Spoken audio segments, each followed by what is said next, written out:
Hi everybody, I'm Bree the Plant Lady checking in with a mid-November weekly garden tour featuring all of the native gardens that I have growing here in Fuquay-Varina, North Carolina. And I wanted to start here at the Big Taxodium because, as you can see, it is really getting its amazing fall color, and soon all of those needles will be falling and ultimately self-mulching. This is one of the things that I love most about deciduous conifers, especially our native Taxodium here in North Carolina, and that you don't actually need to add mulch because these naturally mulch themselves. But without further ado, let me go ahead and turn this camera around so that you can see how beautiful all the native borders are looking. Well, you can't go wrong with the Carolina blue sky, and it's nice and mild. And as you can see, the bald cypress, Taxodium distichum, is in its fall color glory.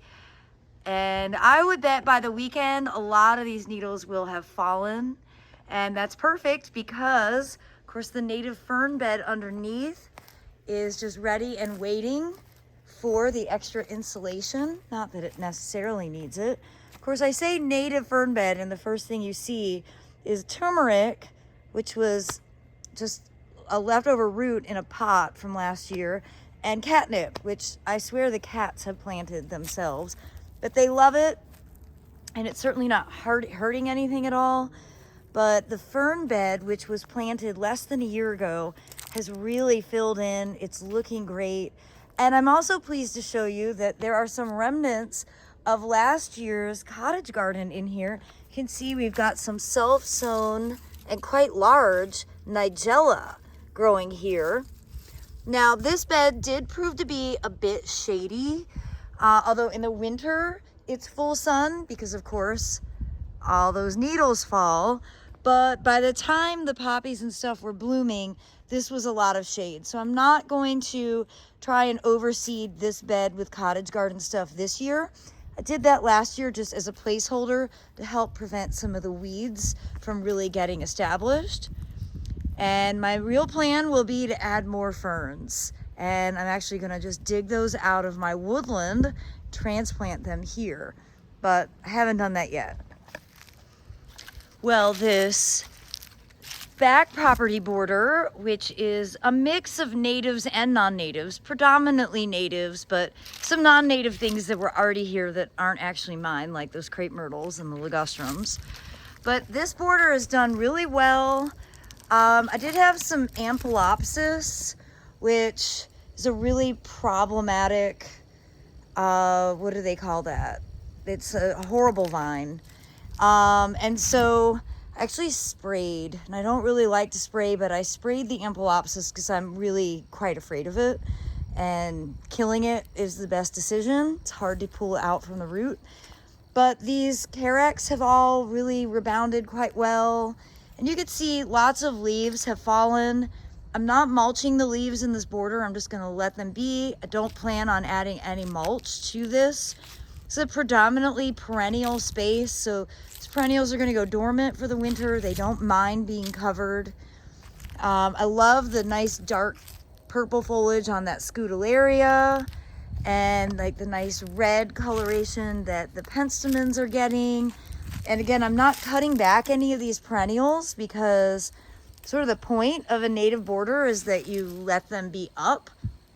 I won't do any cutbacks in here until plants start to break dormancy, probably in February. Here in central North Carolina, we have a pretty short winter, although you never know. It's a La Nina year, which could potentially mean dry and cold. I don't love La Nina years. We're already drier than I like. But overall, this border has been my favorite border. And I think it's because of the exposure. The plants don't fry in the summer sun because they're in shade by mid-afternoon. And you can see like the ferns have done extremely well. This is a massive stand of Heuchera villosa, which you can't completely see because of all the leaves, but it's done exceptional, and I'll really be able to start dividing from here and filling in areas next spring. The rhododendrons that I planted have done well. I did lose one, but that's because it was so exceptionally dry. And, well, we haven't had much rain, so haven't had any more washing of the path. Not actually since Hurricane Helene last year. Give you a peek into the woodland. The camellias, non-native, are starting to bloom, which is exciting. And I'll just be honest, there's so many deer, I'm not even trying to garden back here anymore. So if you've been following my saga with the deer, they just keep getting worse, and I haven't had anybody reach out about wanting to come and hunt them. And I don't know if they're male deer with giant racks. Like, I don't care what they are. They're just destructive. But I did want to show you that in addition, first of all, to that fabulous Taxodium, which honestly is the best tree in the entire neighborhood, and I'm positive that the original homeowner bought it by accident. I feel like he went to a nursery, he asked for a cypress, meaning a Leyland cypress, and the nursery sold him a Taxodium, a bald cypress. Much better tree. Don't buy Leyland cypress ever. Super happy to have this on my property.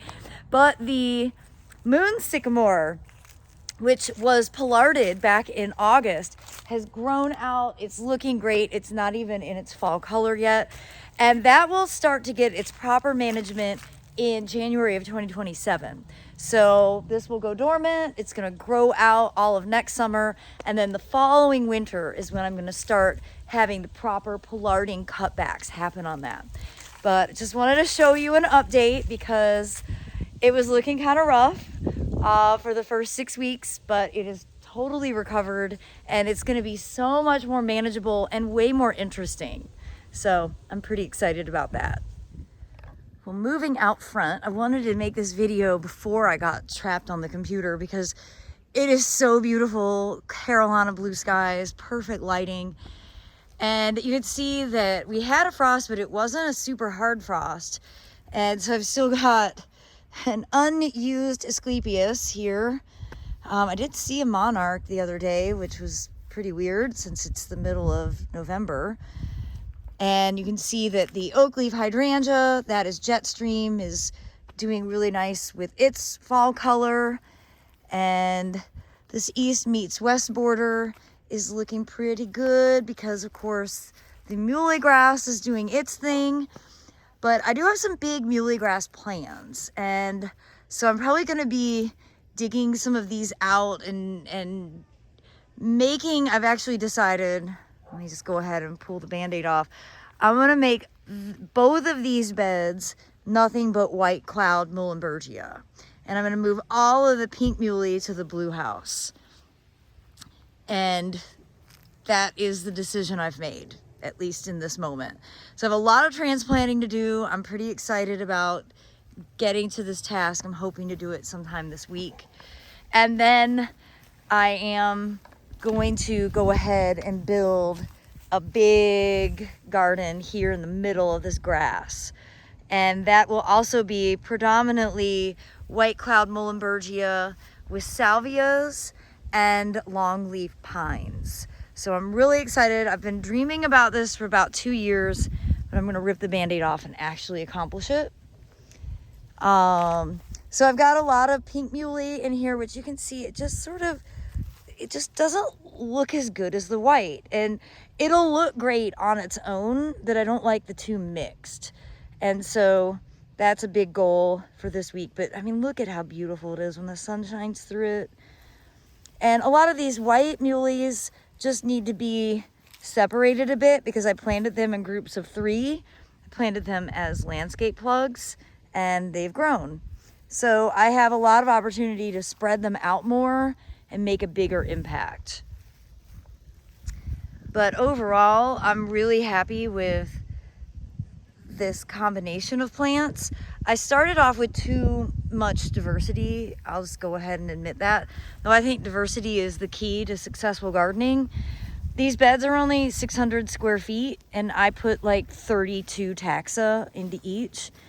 And slowly but surely the best are sort of rising and taking over.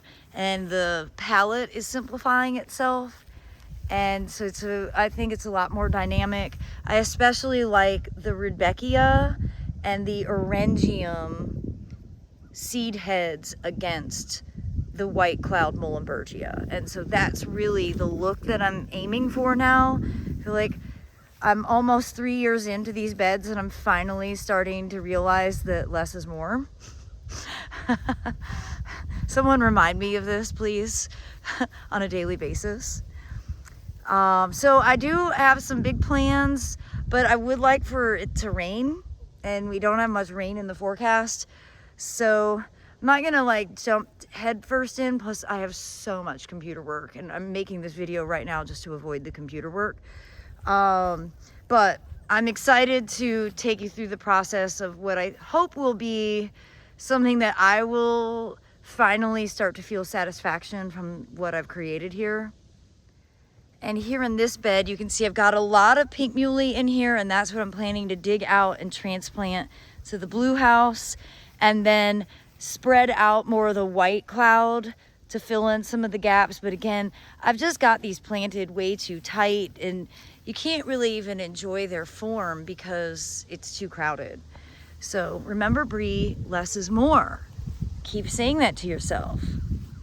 Now the real star of this bed are the deciduous hollies, and I have on my website the full plant list, like the original plant list, and I got all of these shrubs from Carolina Native, which is a wonderful nursery up in Burnsville, North Carolina. They were devastated last year by Hurricane Helene, but they have rebounded incredibly well.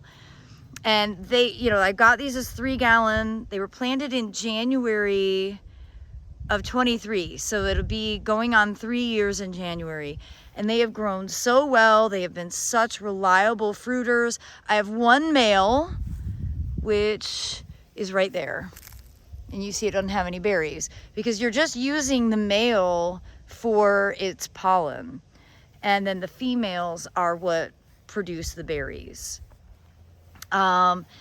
Also in here, you know, we've got pycnanthemum and different variety or different species of viburnum, a lot of fire ants, monarda, not quite native Verbena bonariensis, and then my totally not native broccolis that got absolutely decimated. And I'd be probably too little too late at this point, but you can see I have put in some blockades. And I'm just so disappointed that the deer did this to my broccolis, but can I say, that's what they do. Now I have a lot of seed to be collecting out here, and it is my goal to do that. I'd really like to collect specifically this Monarda punctata because it's sort of a hard to find plant. It's not a hard to grow plant. And I'd like to sow the seed and actually offer this for sale at the Spring Open Garden, which is the Saturday of Mother's Day weekend. I believe that's May 9th from noon to 4 p.m. So go ahead and mark your calendars for that. And you can see, you know, where I did early cutbacks, this side is really boring, but I am planning on doing a nice seeding in here. But of course, I'm gonna layer more compost. But before I do compost, I'm gonna layer ground leaves. So as more leaves fall from my yard and neighbors' yards, I'm just gonna go around and collect them with a lawnmower and start layering them into the beds to really help increase that organic matter, to retain more moisture and nutrients so I don't have to irrigate as much. And here in the perennial pocket bed, I've only left 3 kohlrabi because the deer hadn't eaten those, and you see I put a tomato cage around them. We've got some late season echinacea flowers, which is great. The frost took out the salvias, but they're not dead, you know, they're just frosted. So I'm gonna leave those up for now, but those will get cut back. And of course, I am planning on taking out the pink muley from this bed, and I'm probably gonna add one more white muley just because I like groups of 3. I'm really pleased though to see the California poppies that I seeded doing so well, and the calendula. These are both from the seed packs that I was selling this fall, so I'm feeling good about their germination rates. I also did a test with the corn poppy, and those are germinating as well. So I'm feeling very good about the viability of the seeds. And I did remove, all of the broccolis and stuff that were in this section of the bed. And remember, that was all Solidago that we dug out back in September. So I'm for now just gonna do some overseeding, but I'd really like to start collecting native salvias and just do make this a salvia bed, because they're just so reliable and beautiful. Maybe get some more gaillardia, just some things that don't spread so much and bloom for a really long time. I'm really pleased to have Orangium in here. I cut those back because they were floppy, and I think I'm actually going to remove the Orangium and put those into one of the beds by the street. But just to show you, like, Salvia gregii is still blooming, and this gaillardia is just fantastic. So yeah, I think focusing more on clumpy, well-behaved perennials for in here is a good strategy, and make this bed a little bit more manicured than what it had been. I'll definitely say that building these native beds have been one of the bigger learning experiences for me in my horticulture career. I'm really comfortable with Asian native trees and shrubs. It's what I specialized in as a propagator. I'm really comfortable with foodscaping, integrating edible seasonal crops into traditional landscapes. But the native plant palette has been more of a mystery to me. When I was studying horticulture, native plants weren't even a part of the discussion. So it's really exciting how much popularity they've garnered in not that long of a time. And I'm finally feeling like with this shot right here, like, yes, this was what I was aiming for all along. And I have not fully achieved that. So I'm just going to keep working towards building out a plant palette that is more simplified, that's more impactful. And of course, I think building one more big bed in the front yard of this property is going to make a big impact in the long haul.